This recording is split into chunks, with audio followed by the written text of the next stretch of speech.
Today on the Locked On Hornets podcast, it's all sunshine and roses at Hornets training camp. What's going on? I'm going to ask our friend David Walker. He joins the show today. Plus, we do a little Fun Friday edition of Stang'n or Clang'n. That's all today on the Locked On Hornets podcast. You are Locked On Hornets, your daily Charlotte Hornets podcast. Part of the Locked On Podcast Network, your team every day. In a minute, cuz we live.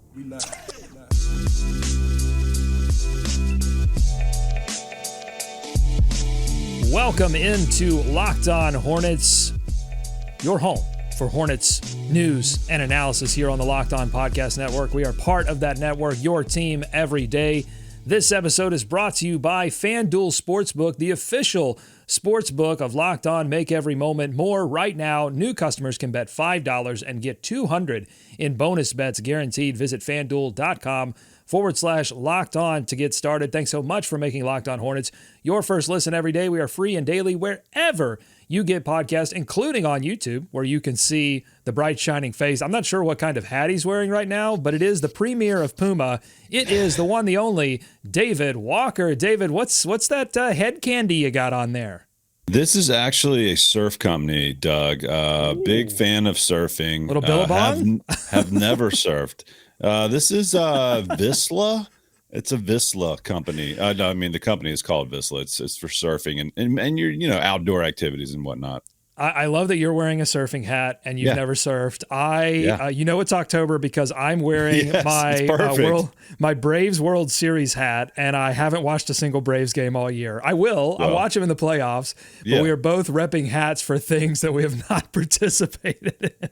We just enjoy. We like to support, but we don't actually get involved. That's right. We do get involved in the Hornets, and we are supporting them. And a lot of people are supporting them right now, and they're getting a lot of love in training camp. We're going to get to that, plus a lot of love for Steve Clifford as well. What's going on there? The team seems to be rallying around this new old head coach. Want to dig into that a little bit, and then we're going to do Stang'n or Clang'n. It's our Hot or Not segment that's going to come up in the third. I'm Doug Branson, by the way. You can find my work on everyhornetsboxscore.com.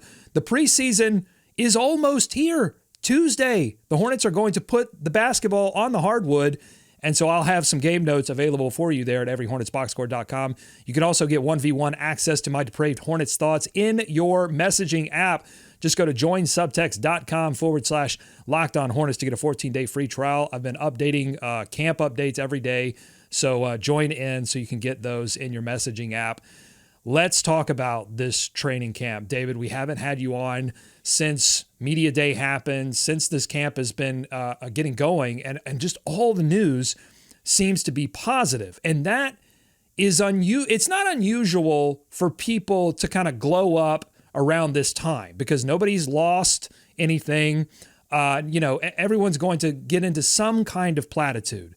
But it's been different than in years past because there is no controversy. There is no black cloud hanging over the training camp, but also everybody just seems to be super engaged. What do you think is the difference between this season and some of the previous seasons that we've been covering this team?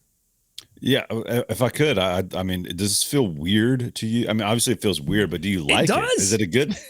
I mean, I is it uncomfortable in a good way? I think so, but I'm trying to be careful because I'm a sicko. Exactly. Okay? I'm all about the hope. That being a sicko is not about being negative. Being a sicko is being about positive in the face of a lot of evidence that would suggest that things are going negatively. And I guess that's where I'm getting a little sort of nervous about getting excited because I see all of the projections, David, as you do for this Hornets team. Every ranking that comes out either has them dead last in the NBA or 29th to the Wizards. Like it's one of those two things. And then you contrast that with Clifford going on and on about how the intensity is high, and you've got veterans stepping up, coming to camp early. Everybody's healthy except for Cody Martin. You've got LaMelo putting on ankle braces, trying to stay healthy. Terry in a good place. Brandon with high IQ. So what's going on here? Why is it different?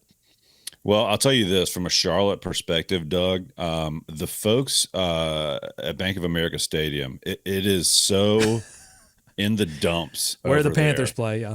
Right. That is just the natural order of things. There has to be somewhere that's being lifted up. And right now it is for the Hornets. But I think you're totally right. It has a a fresh feeling coming off of last year that I think everyone just wants to just shake off, right? Just wash, purify themselves and get rid of what was last season. So like there's a lot of positivity. I really do think though, like the Miles Bridges piece and the Brandon Miller piece, it's almost like getting 2 high draft picks back into the fold. And like I do think there is something also to Clifford not having to come in like he's late for first period, right? Like he's coming in with a full off season under his belt. He's getting a little more comfortable. They've got Pat Ewing back in the fold. There's just a wholeness to the group that wasn't there last season at all. And like, there was so many bumps along the road to last season that we're going to look back on that. And that was just too much for any team to overcome. And yet you didn't even include the injuries into all that. So like all the Miles Bridges stuff, all the coach stuff, it was just too wacky. It was just too crazy. And now there's just a normality that has settled in, but you also got some guys that want to prove some things. I mean, LaMelo's got some things to prove. I think Terry still has some things to prove. Gordon, he and Gordon are kind of the vets that they still want to say, hey, we've got some things to say about this league. Of course, Miles Bridges has some things to prove. Brandon, so up and down the roster, there's a lot of guys that want to do some things. And I think Clifford, I think he sees it too. We've said it for a long time, and he said it this week. This is his best roster that he's ever had. And right now he sees the potential for them to maybe sneak up on some people early. But, there's just a renewed sense of like cleaning the slate for this team. And like that can go a long way, especially in the preseason. I think in years past, Clifford has had to do a lot of early work getting these guys motivated to get up to that intensity level required to win NBA, to win professional basketball games. And I just think this season, he hasn't had to do that early work. Everyone just came in with that mentality for a lot of the reasons that you were talking about. I think a couple of more reasons, the veterans, and I'll include LaMelo into this, and Gordon and Terry, they're tired of losing. They're tired of being a joke. And I think it's reached a point, like they didn't love to lose these past couple of years. No one loves to lose who's competitive enough to play professional basketball. But I don't think they were tired enough of it to commit fully like they've committed this offseason and like they've committed, and their health issues have kind of inserted themselves in at player absences, Miles Bridges, that kind of thing. But I think they're just tired of losing, and they want this season to go well so badly that I think it's causing everyone, and Clifford talks a lot about this at camp already, like when Terry and Gordon and LaMelo come in and they're playing hard every possession and every scrimmage, that they're just going 100%, all the young guys are going to soak that up too. They're going to mirror that naturally, and they're going to get locked in and they're going to get focused. And now you have a competitive camp. I think you're seeing the dividends of keeping these young players together. It's when you go, all right, we're going to rebuild and we're going to go young. You're going to have a couple of difficult seasons because even if you have talent, it's inexperienced talent. It doesn't know, how to come together, how to have that purpose of play that's necessary to win basketball games. But eventually, if you stay patient with it, eventually these guys should naturally get better and get better together. And I think you're starting to finally see a lot of these younger players that didn't wash out start to improve significantly enough where you go, whoa, all of a sudden multiple players are getting better, and that's going to have ripple effects on the team. And then you've got this new crop of young players, Nick Smith, Brandon Miller, Amari Bailey. It's not like certain other draft classes of the past. This is a draft class that I think is different. They're coming in ready to compete. Some of them know that, hey, I'm probably headed for Greensboro, but I have an opportunity here to show that if there's an injury or two, like there was last season, I'm ready to go. I'm ready for a call up. I think it's the perfect competitive environment. And I think it's more of it's not, and when I say perfect competitive environment, it's not a toxic competitive environment because these guys generally all like each other. The vets, their places within the rotation are secure. But I think there's a feeling in the air right now that the young players are essentially trying out to take over at a moment's notice because Gordon could get traded, because Terry could be on the move because there are going to be opportunities because of injuries. Guys don't play 82 games a year anymore. So there are going to be opportunities, and I think these young players sense that, and there is just everyone's coming together right now. It's a beautiful thing to see. Yeah, there does feel like there's a certain mentality that's different with this crop of rookies, and it's odd. It's not like they're all chomping at the bit or super aggressive, but like there's a kind of a quiet confidence, I think, with Brandon Miller. But like I think the other guys like Smith. I mean, he's got a confidence that you see, right? I mean, like, oh yeah, and like in the past. It felt like maybe the lights were too bright for some of the guys coming in or things just didn't go right for them. But like even looking back to Summer League, they each had a chance to kind of shine.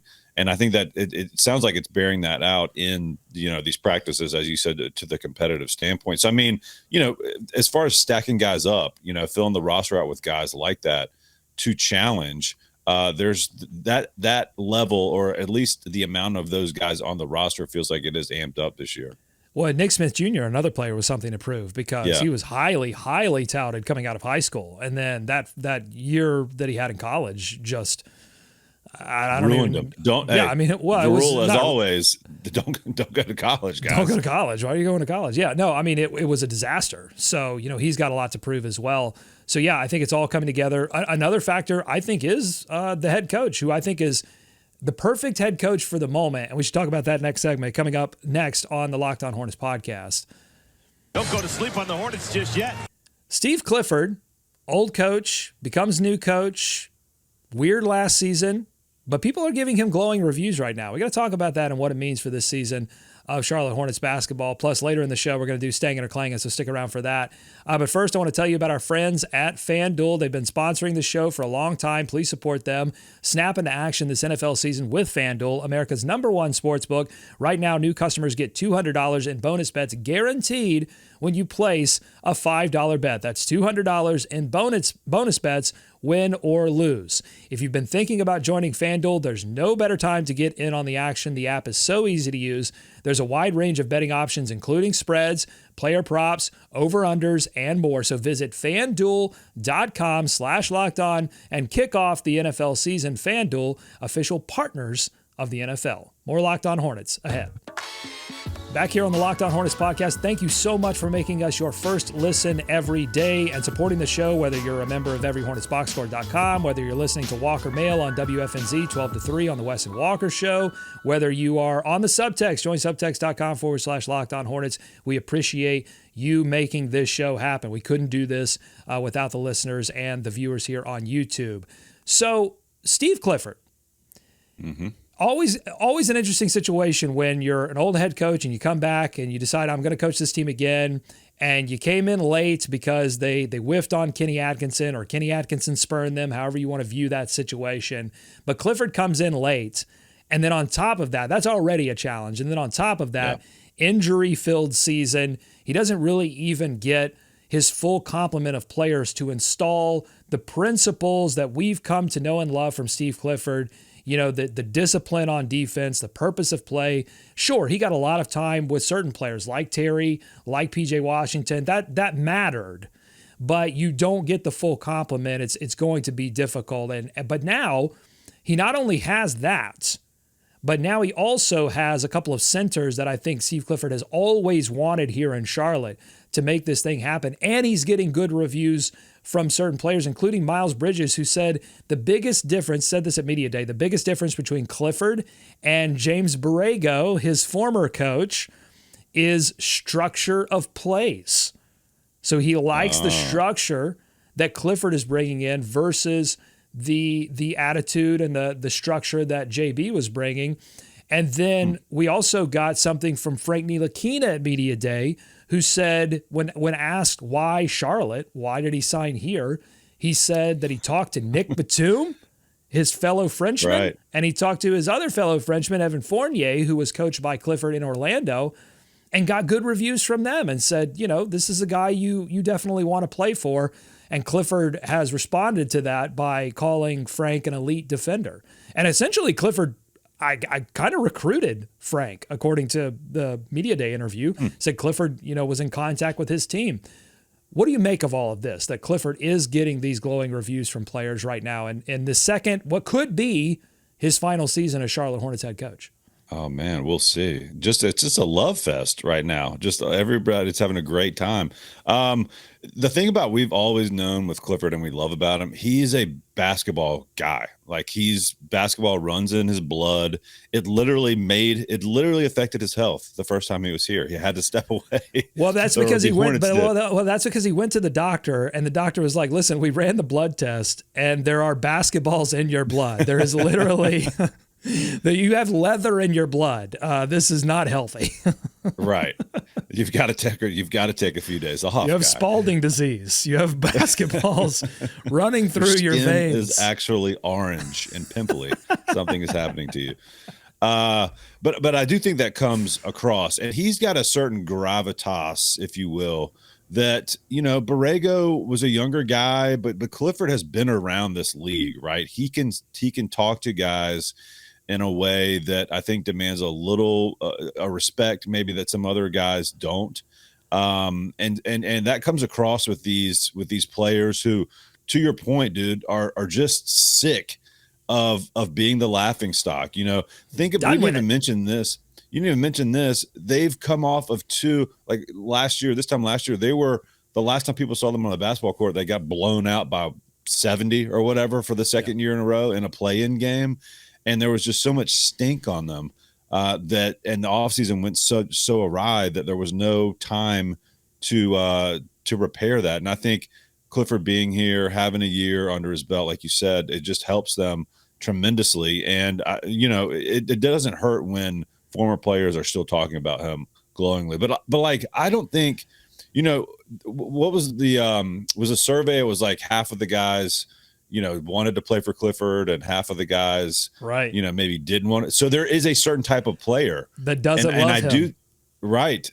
But I do think they have found guys, right now everything's going great. They have found guys that are willing to buy into what he's selling. And that type of player is going to respond to a guy like Clifford, who's pretty no nonsense, I would imagine, especially in practice and games, He is no nonsense. He's honest, but he does his research, and I think that's why players respect him. I don't think they respect because he has no playoff series winning record. I mean, he's been on staffs that have competed for championships under Van Gundy and in LA and Houston and New York. Like, he's been on staffs like that, but he as a head coach does not have a record such that it would demand respect. How he gets respect is that he studies, probably to his own health detriment. But then when he comes to a player, that player cannot deny that Clifford understands their game and what makes them successful now. And then he can lay in, hey, this is what makes you great now. Here's how you could take it to the next level. And a player's either going to buy that or not, but at least Clifford has the evidence necessary to make that argument to a professional basketball player that is making significantly more money than Clifford is. You got to find a way to talk to those players in a way that you can make sense to them. And I think Miles said this too. Your role with Steve Clifford. Oh, yeah. Steve Clifford doesn't come into training camp saying, all right, we're going to figure this thing out. He's got to figure out playing groups. There's no doubt about that. He's going to find out who's going to start and who's going to come off the bench in that first quarter. Like, he's going to figure that out. It's not like he understands what the rotation is immediately.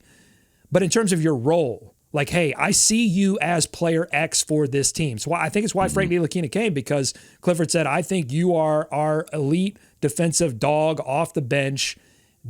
But you can also play this particular role too. But he comes to you with that first.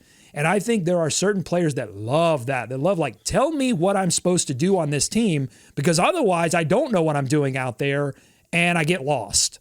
Well, yeah, in any walk of life, people would rather, not have surprises, right? Or when it comes to whatever they're doing, their role. Like, we want to know, where do I stand? What are you asking of me? What's expected of me? And, how do we get there together? So, like, Clifford, I think it's funny because you heard him on the media day stuff kind of mention the common or the common misconception maybe in his eyes that he doesn't play the young guys. Like, that's been a big thing that people always talk about. I just thought it was funny that he brought that up on his own and was like, no, he's like, that's really not true. And like, we've gone back and looked at that. And like, for the most part, his young guys, sucked. So that's why he hasn't played him, I think. So it's if you go back down the list, he played Cody Zeller a good bit, I think, is the one that comes to mind.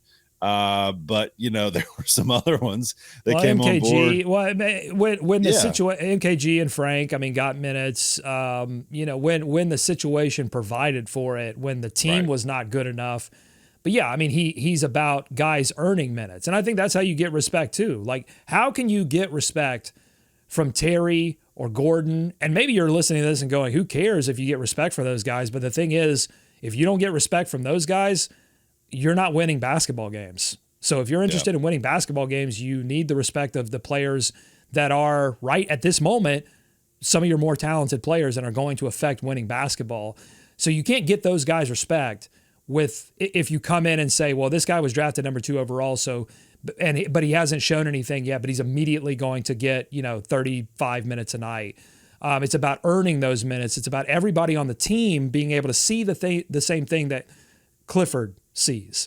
And I think he's got that. I think he's the right coach for the moment. I don't know if that he's the right coach, for the next 5 years or whatever. Mm-hmm. But I think for this particular moment, it feels like the right coach. And things feel weird right now, David, as we mentioned, because there's a cognitive dissonance going on. Because we look at the projections for this team from Vegas or from ESPN or whatever, and all these things come out and they say Hornets bottom. And they have every right to say that because the Hornets haven't proven anything. But then we see all this stuff from training camp and you go, it looks like these guys also read that. You mentioned Clifford, saying the thing that everybody says about him. These guys read this stuff. They may deny it. They may, when you ask them about it, they're like, I don't read ESPN. I don't look. They read it. Kevin Durant has proven this. He has the burner account. They read what's on social media. They read what's in the press. They're interested in it because it's human curiosity. They want to know. They see the rankings. JT Thor mentioned it at Media Day. They know the Hornets are being counted out. Yeah. And it seems like this team and this coach are perfectly matched to counter those projections. Because every team that Clifford has helmed that has won, it hasn't been many. There have only been a couple of seasons where this team has won enough to make the playoffs. But every one of those teams was counted out.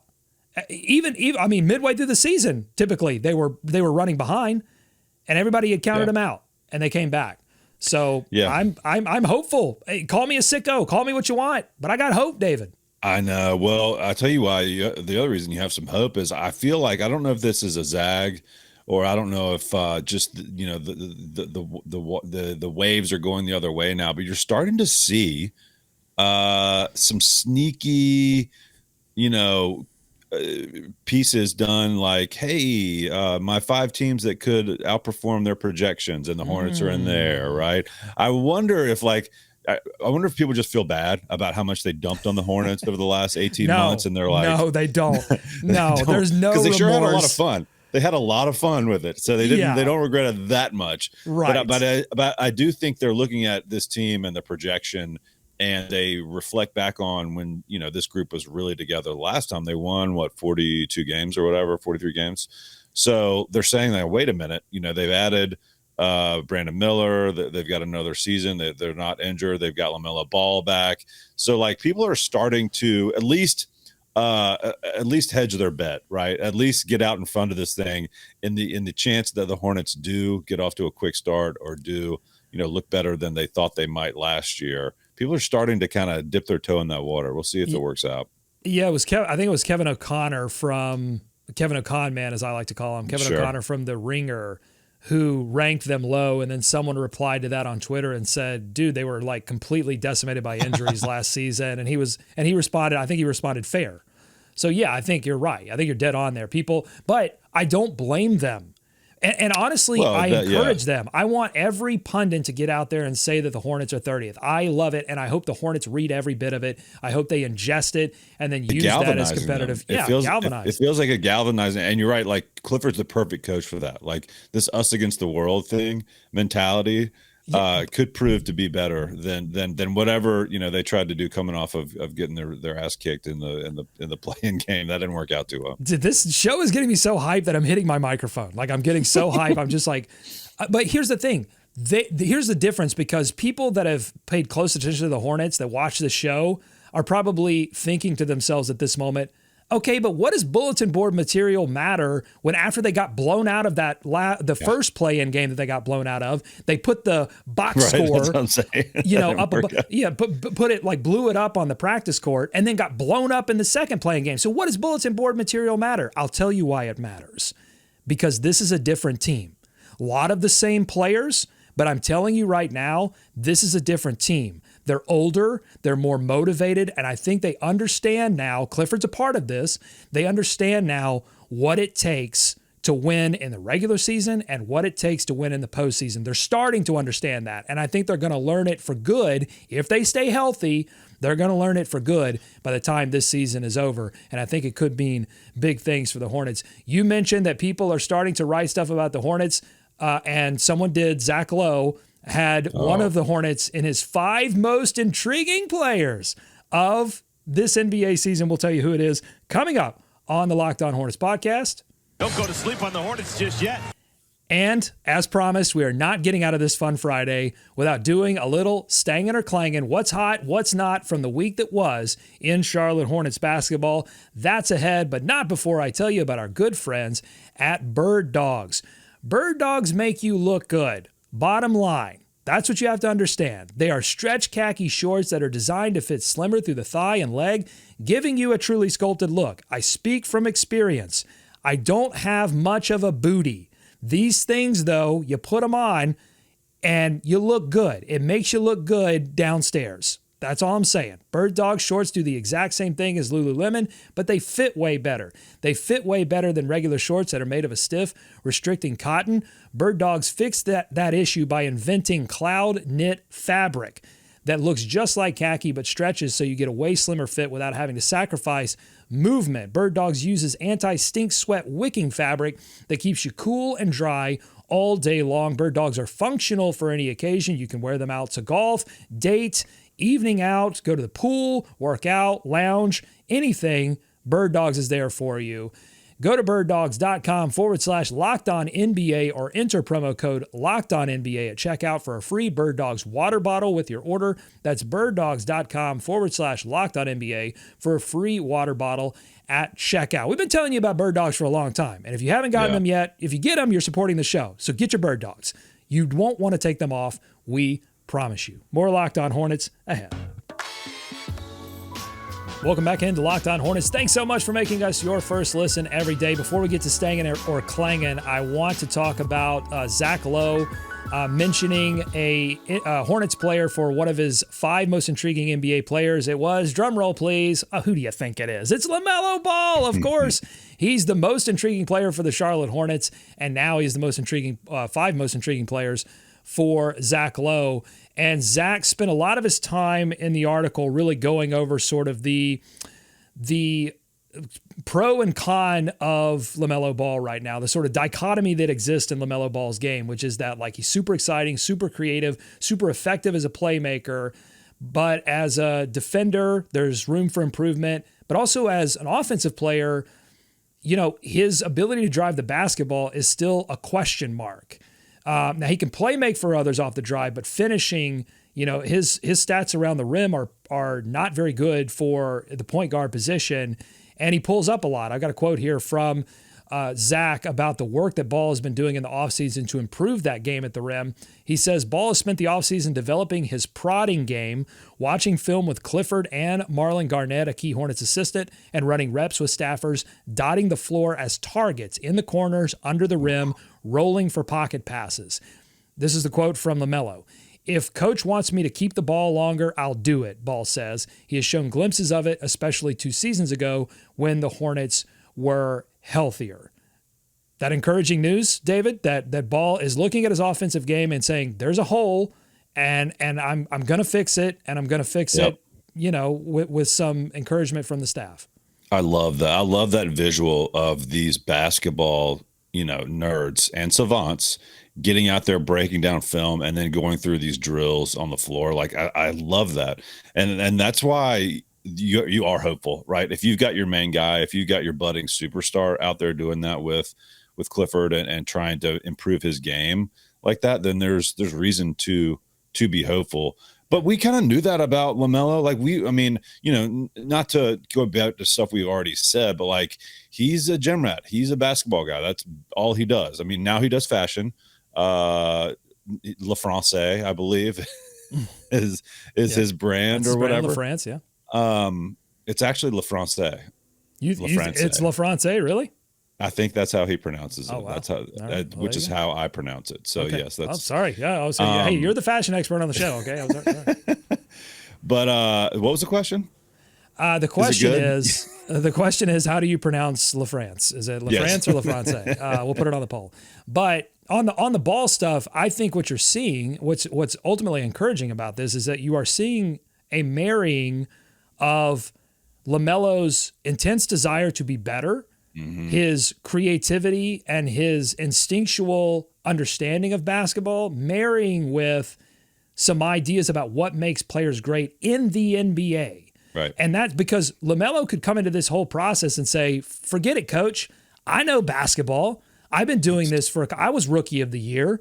I've dominated this league already, and I've dominated other leagues that I've been in. I don't need this. But you see him, even if it's a little bit reluctantly, he's at least accepting it and at least understanding it. And that was the key to Kemba's ascension, was saying, all right, I've been doing this a certain way. It's made for some success, but if I want to take it to the next level, I might need to make some adjustments. And so whether it's holding the basketball longer, probing, trying to get contact underneath, all of these things, hopefully we see that even early in the preseason and we don't see him break another ankle. Yeah, and we talk about this being Clifford's best roster. Clifford has got to be the best coach LaMelo has probably ever had. I mean, let's be honest. He didn't play in college professionally when he played out of high school. You know what I mean? Like, so Clifford is going to be able to drop some knowledge on him that either he hasn't heard or that he's just eating up.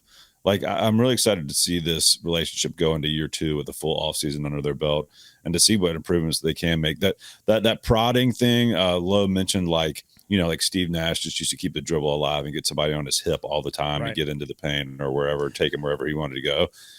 That's another level that LaMelo could get to, and at his height could really do something.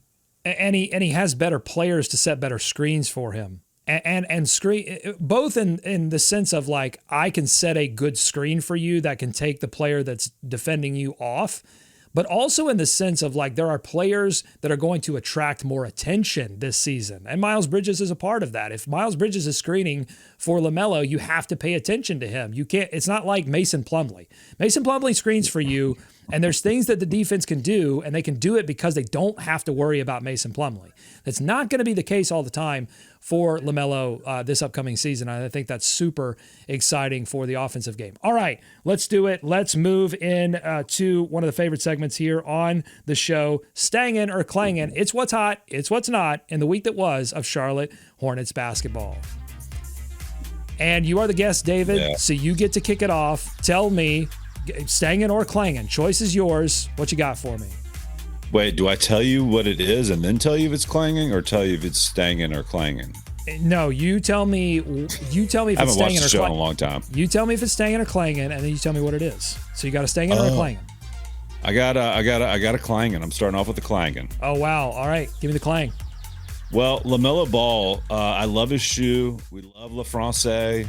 I love everything about him. I love what he's doing. But he's wearing. So this is Clang'n with a caveat. This is Clang'n because these shoes, they're kid shoes, Doug. Look at those. Ooh. Those are for your baby.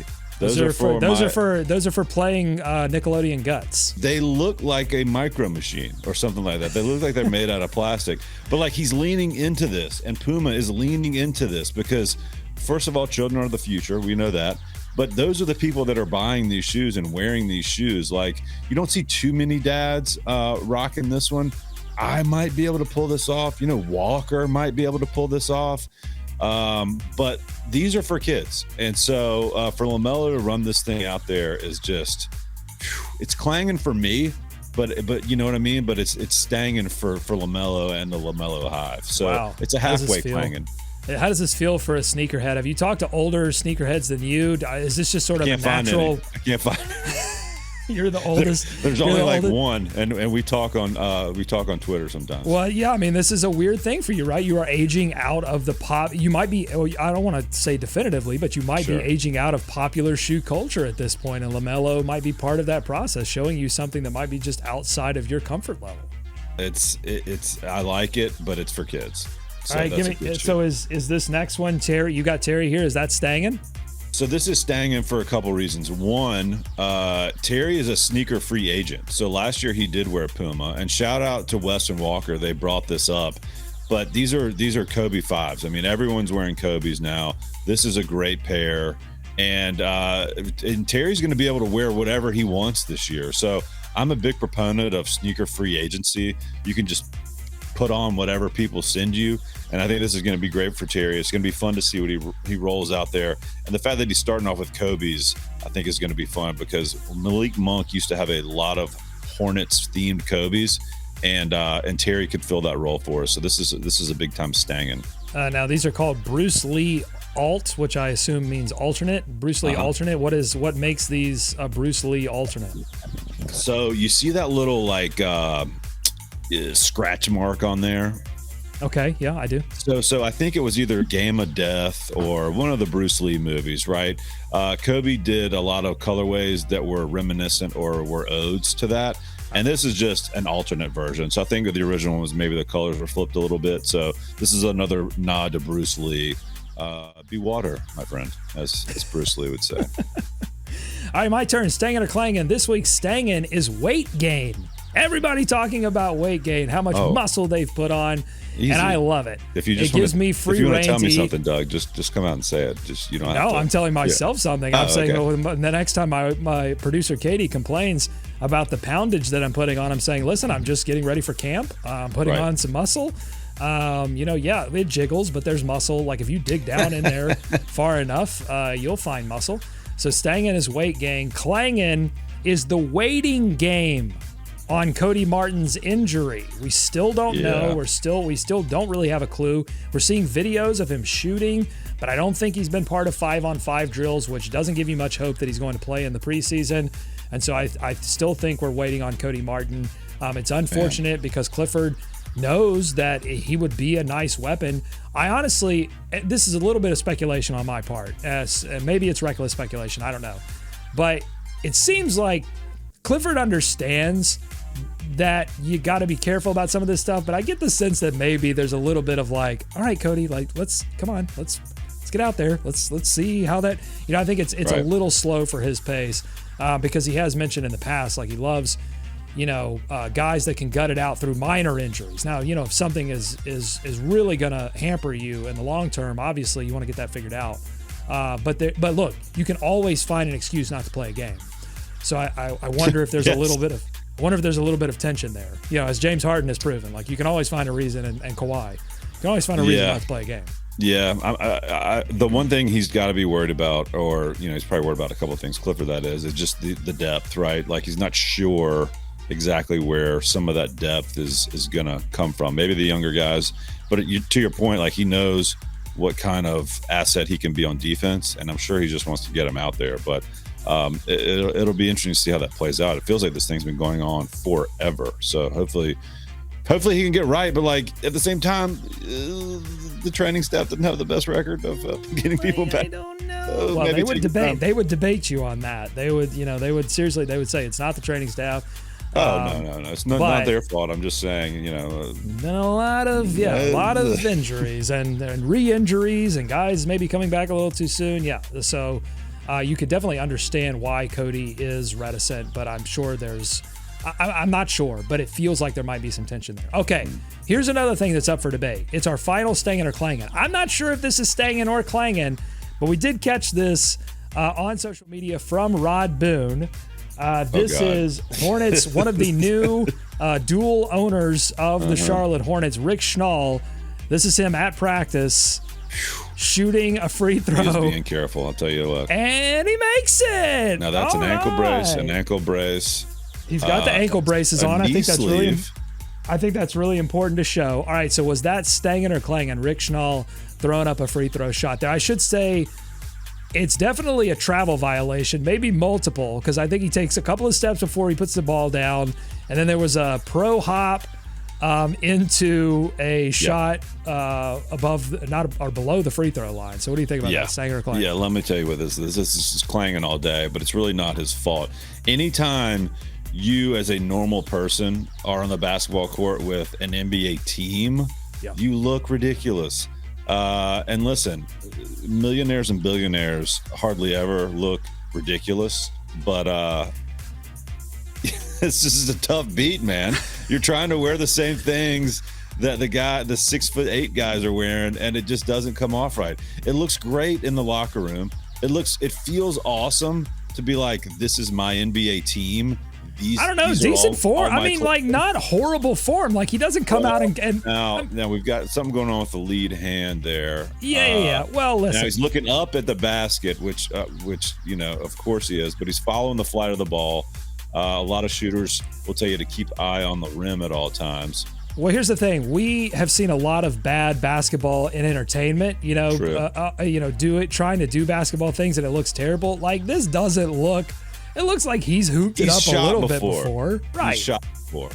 Now, but the reason why I think this might be Clang'n is because people are going to immediately compare this to when Michael Jordan bought the team, the Bobcats, and he came down and showed the young guys what's what. Famously involved in that way. Rick Schnall, not on that MJ level. Kudos for getting this out of the way, right? Kudos for going down there and being like, all right, the old, main owner was out there. I'll get out there. I'll show these guys a little something. I'll show LaMelo how to prod in the paint. I'll keep him on my hip a little bit. Should we be, I guess the final thing is, should we be worried, David, that it looks like Rick Schnall is closer to playing in the preseason than Cody Martin? He needs to give him at least one of those ankle braces and maybe his leg sleeve, maybe that would help. Are they handing out ankle braces to get on the court? Do you have to wear an ankle brace? Is that what's going on? I think he had 2 on and he was just shooting around. After last season, I think it should be a requirement. I think now, everyone, PJ Washington really hasn't had any issues there. I think he should wear it. I think everybody should wear them. I want people to look like, Slam Ball is back. I don't know if you heard. Slam Ball is back. And those guys have to wear elbow pads because it's full contact, right? I think the Hornets should do that. I think everybody should wear helmets, elbow pads. I think you go in there looking like the Michelin Man at this point, because health has been such a concern, and I want everyone 100% healthy through this preseason. Like, can we just do one regular season where everybody gets to the finish line, which is not even the finish line, it's the starting line? Can we get to the starting line with everyone healthy? Yeah, I want to see Schnall come out with a little more upper body, gear. So like a shooting sleeve for sure, at least one wristband. I don't know if you could go headband because that was never a great look when you had, the lack of hair up top and the headband. But I like what he's starting out with. I get the feeling he wants to put on the warm up, right? He wants to do a layup line in the preseason. Wasn't he the one that went to like a Jordan camp of some kind? Or was it you got 2 owners. Sometimes I get them mixed up, but I feel like he mentioned that he went to some kind of camp that was run by Michael Jordan. So maybe I think it's brave. I'll be honest with you. Like, to put yourself out there in that way is super brave. Because that a lot of people are waiting to get but it is a good situation in that you are the owner of the Charlotte Hornets and no one really pays attention anyway. So it's good. Yeah. Get that out of the way now. But anyway, Rick Schnall, props for getting out there and shooting it out. And again, you look better than like half the people that try to act like they play basketball on television. So I think that's something there. That's true. Right. That's true. I mean, we know how to grade tape on people that aren't professional basketball players that go out there and try and look like, he could be on a Netflix show right now. All right. Now we just got to see you surf. That's the next thing. I want to see you surf, and I've got to watch a baseball game, and we've got to take the weekend off, but we're going to be back next week covering preseason basketball. I could not be more excited. Thanks so much for making Locked On Hornets your first listen today. Now make your second listen Game to Game NBA. I would just go ahead and subscribe to that podcast because We're going to be running stuff on the preseason there. It's essentially every moment, every top performance, every result. Locked On Game to Game covers every game from across the NBA. You get that local analysis that only Locked On can deliver. Follow that and follow Locked On NBA, available on YouTube or wherever you get podcasts. For Walker Mail, for all the great guests, we've got the family back together. It's been a family affair this week because we're getting ready for Hornets basketball. So thanks to Nada, thanks to Nick Carboni, and thanks, of course, to the premier of Puma, David Walker, for joining us. Until next week, go Hornets, go America, let's swarm Charlotte. Go Brett.